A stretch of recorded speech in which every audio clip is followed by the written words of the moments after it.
Madam வணக்கம் madam. நான் வணக்கம் Varun sir. Karthik from Ariyalur madam. Good. Go ahead sir.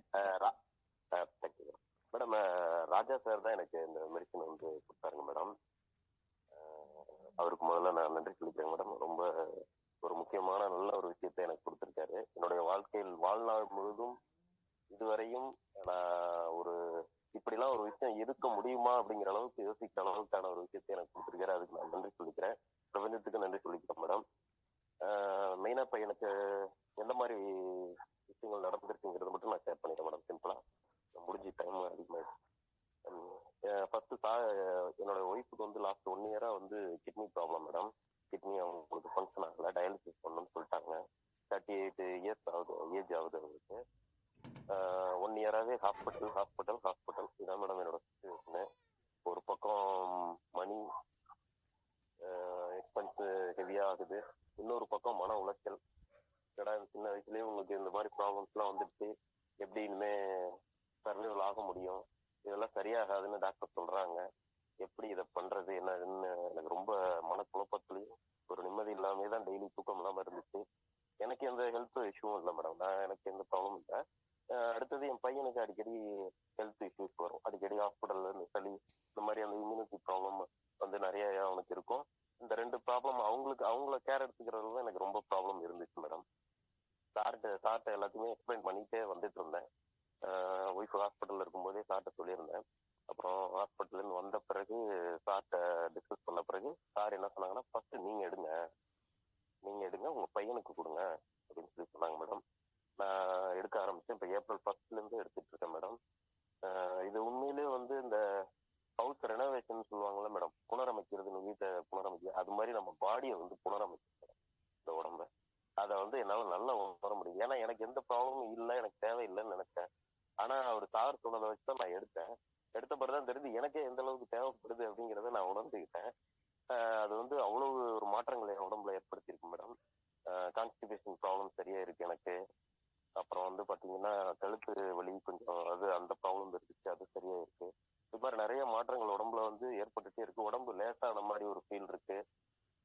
வெயிட்டும் கொஞ்சம் இன்க்ரீஸ் ஆகிருக்கு. நான் அண்டர் வெயிட்ல தான் இருக்கேன் என்னோட ஹைட்டை விட. அதுலேயும் கொஞ்சம் இம்ப்ரூவ்மெண்ட் இருக்கு. ஸோ உடம்பு வந்து நல்ல ஒரு என்ன சொல்றதுன்னா ஒரு அசாத்தியமா ஒரு வேலையை செய்யற அளவுக்கு வந்து உடம்பு வந்து உற்சாகமா இருக்கு மேடம். அதை நான் ஃபீல் பண்றேன். அப்புறம் என் பையனோட முகத்துலயும் எல்லாருமே முகத்தையே கேட்கறாங்க, முகம் வந்து உங்களுக்கு ரொம்ப தெளிவா இருக்கு இப்ப எப்படி. ஏன்னா 1 இயரா நான் ஹாஸ்பிட்டல் தான் நினைச்சு மன உளைச்சல் தான் இருந்துட்டு இருந்தேன்.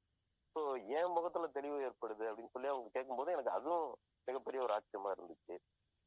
அப்புறம் நான் ஒய்ஃப் வந்து ஹாஸ்பிட்டல் ட்ரீட்மெண்ட்டு டயாலிசிஸ் தான் இப்போ பண்ணிட்டு இருக்காங்க.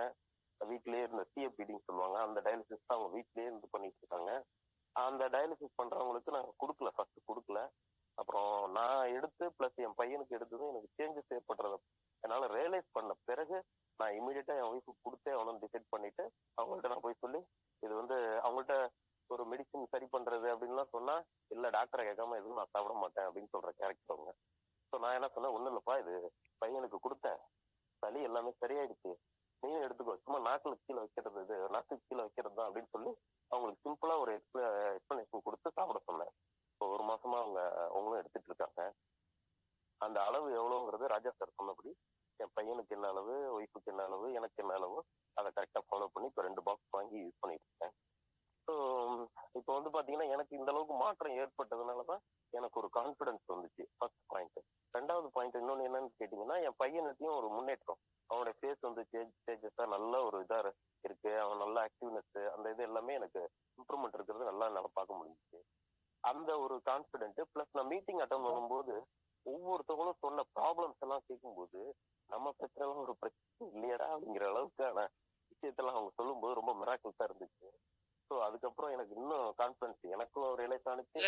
அவங்க சொன்னதை கேட்டதும் எனக்கு வந்து இன்னும் அது வந்து மேலும் ரொம்ப இன்வால்மெண்ட் அதிகமா கொண்டு போயிட்டு என் ஃபேமிலியில இருக்கவங்க சரியானா போதும் அப்படின்னு சொல்லிட்டு தான் நான் வந்து எடுக்க ஆரம்பிச்சேன். இப்போ வந்து நான் என்னை சார்ந்து இருக்கவங்க, என்னோட ஃப்ரெண்ட்ஸுங்க யாரும் இருந்தாலும் உடம்பு ஹெல்த் ப்ராப்ளம் உள்ளவங்க யாருக்கா இருந்தாலும் கொண்டு போய் இதை சேர்க்கணும்னு சொல்லிட்டு நான் நினைக்கிறேன். எங்க ஒய்ஃபுக்கு நெக்ஸ்ட் மந்த் ரிவ்யூ போகணும் டாக்டர்கிட்ட. அவங்களுக்கு கண்டிப்பா 100% சரியாயிடும்னு எனக்கு ஹோப் இருக்கு. ஸோ அதுதான் நான் இந்த இடத்துல ஷேர் பண்ணிக்கிறேன். பிளஸ் அதாவது இன்னைக்கு ஒருத்தவங்க அந்த மைசூர்ல இருந்து ஒரு மேடம் பேசினப்ப சொன்னாங்க, டாக்டர்களால் கைவிடப்பட்ட அப்படின்னு. அந்த ஒரு வார்த்தை வந்து ஒரு மிகப்பெரிய வார்த்தை, அது சாதாரண வார்த்தையே கிடையாது. அந்த ஏன்னா அவங்க அவங்க வந்து லைஃப் இனிமே வாழவே முடியாதுன்னு நினைக்கிற அந்த மன உளைச்சலான ஒரு சூழ்நிலைக்கு ஒரு தீர்வு இருக்கு அப்படிங்கறத நம்ம பார்க்கும்போது இந்த விஷயத்த நம்ம நிச்சயமா அந்த மாதிரி ஒரு சூழ்நிலை உள்ளவங்களுக்கு நம்ம கொண்டு போய் சேர்க்கணும் அப்படிங்கிற ஒரு மனநிலை தான் எனக்கு இருக்குது. ஸோ அதை நான் கண்டிப்பா பண்ணுவேன் மேடம். ராஜா சாருக்கு தேங்க்ஸ் மேடம். உங்களுக்கும் நன்றிங்க madam. Thank you so much sir. Varun sir, Raja சாருங்கிறது ராஜா திருச்சி கரெக்ட்டுங்களா? Trichy Raja, Trichy Raja, rocket Raja sir. Great great great.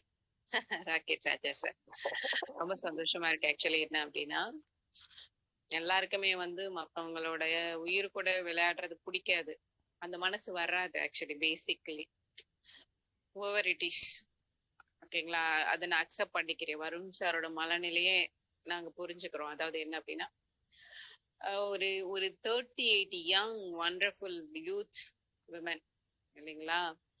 So 38 வயசுல இருக்கக்கூடியவங்களுக்கு அப்படிங்கும்போது அது உண்மையிலே ஜீரணிக்கிறது கஷ்டமா இருக்கும். It's a life partner and of course she is a mother.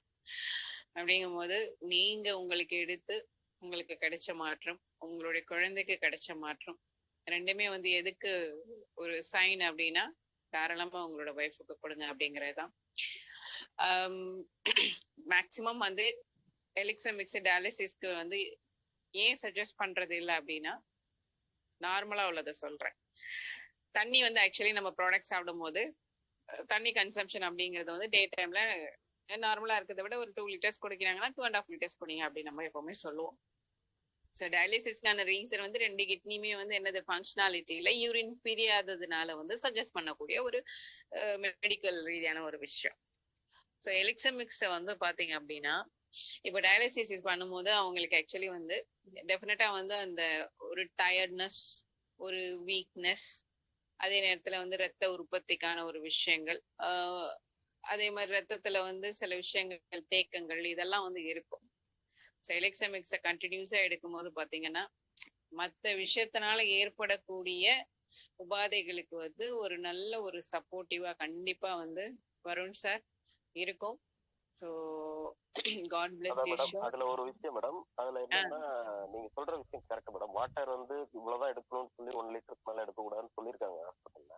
But வந்து அது வந்து என் ஒய்ஃபுக்கு வந்து அந்த ஹீமோ டயாலிசிஸ்ன்னு வந்து கழுத்துல பண்ற பிளட்ல பண்ணுவாங்கல்ல மேடம், மிஷின்ல கனெக்ட் பண்ணி அந்த டயாலிசிஸ் பண்ணும்போது தான் அவங்களுக்கு வாட்டர் ரெஸ்ட்ரிக்ஷன் சொல்லியிருந்தாங்க. கன்சியூம் இவ்வளவுதான் பண்ணணும்னு சொல்லிட்டு. இப்போ வந்து அந்த ஸ்டமக்ல வந்து சர்ஜரி பண்ணி அந்த பாக்கெட் நம்ம ரெகுலரா வீட்லயே வச்சு நம்ம பண்ற மாதிரி அந்த டயாலிசிஸ் தான் பண்றோம். இதுல வந்து அவங்க வந்து புரோட்டீன், நீங்க எவ்வளவு புரோட்டீன் வந்து நிறைய எடுக்கணும்னு தான் சொல்லி அந்த டாக்டர் சொல்றாரு. நார்மலா டாக்டர்ஸ் வந்து பயமுறுத்தி விடுவாங்க. இந்த டாக்டர் வந்து ரொம்ப உண்மையிலே ஜென்யூனான ஒரு டாக்டர் தான் அவரு. அவர் வந்து நல்லா உடம்பு வந்து நீங்க ஃபுட்டு நல்லா எடுத்துக்கோங்க, நல்லா சாப்பிடுங்க, ஹெல்த்தியா சாப்பிடுங்க, இதுலயும் நீங்க இந்த டயாலிசிஸ்லயும் உங்களுக்கு இம்ப்ரூவ்மெண்ட் ஆகி நல்லாவும் வந்துருவீங்க அப்படின்னு சொல்லிதான் அவர் தைரியம் கொடுத்துருக்காரு மேடம். எதுவும் ரெஸ்ட்ரிக்ஷன் எல்லாம் பண்ணவே இல்லை மேடம். நல்லா சாப்பிட சொல்லிதான் அவங்க சொல்லியிருக்காங்க. தண்ணியும் தேவைப்பட்ட அளவு குடிச்சுக்கலாம் அப்படின்னு சொன்னாங்க. இப்போ அவங்க வந்து அவங்க ஹாஸ்பிட்டல்ல இருந்தவன சொன்னு வச்சிங்களேன், ரொம்ப சிரமம் மேடம். கிட்டத்தட்ட 15 நாள் வெண்டிலேட்டர்ல இருந்தாங்க மேடம். அப்போ வந்து தண்ணி அந்த நுரையீரல்ல தண்ணி கோத்துக்கும். அந்த டயாலிசிஸ் பண்ணும்போது நுரையீரலுக்கு தண்ணி போயிடும். இருமல் கண்டினியூவா காஃப் இருந்துகிட்டே இருக்கும், இருமல் ஸ்டாப்பே ஆகாது. ஸோ அப்புறம் பாத்தீங்கன்னா அந்த அந்த டயாலிசிஸ் வந்து இவங்களுக்கு செட் ஆகல. அதை இமீடியட்டா ரிமூவ் பண்ணணும். நீங்க அந்த ஸ்டமக்ல வந்து சிஎப்பிடின்னு சொல்லி அந்த டயாலிசிஸ் பண்ணிக்கிட்டீங்கன்னா இவங்களை ரெக்கவரி பண்ண முடியும், இல்லாட்டி இவங்க என்ன வேணாலும் நடக்கும் அப்படின்னு சொல்லிட்டாங்க மேடம். அப்புறம் நான் இமீடியட்டா நான் வந்து இதை தாண்டி எனக்கு வேற என்ன கிட்னி டிரான்ஸ்ஃபர்மேஷன் அந்த இதெல்லாம் வந்து இப்போ இமீடியட்டா நம்ம செய்ய முடியாத ஒரு சூழ்நிலைங்கிறதுனால இது லாஸ்டா எடுத்து நம்ம செய்வோம் அப்படின்னு சொல்லி அந்த இது செஞ்சுட்டு ஓகே இப்போ அந்த பழைய தொந்தரவுலாம் இல்லை. அதனாலதான் நானும் ரொம்ப துணிச்சலா இந்த விஷயத்த நான் கொடுத்துருக்கேன் மேடம். கண்டிப்பா அவங்க ரெக்கவரி ஆயிடுவாங்கன்னு நான் நம்புறேன் மேடம். கண்டிப்பா கண்டிப்பா.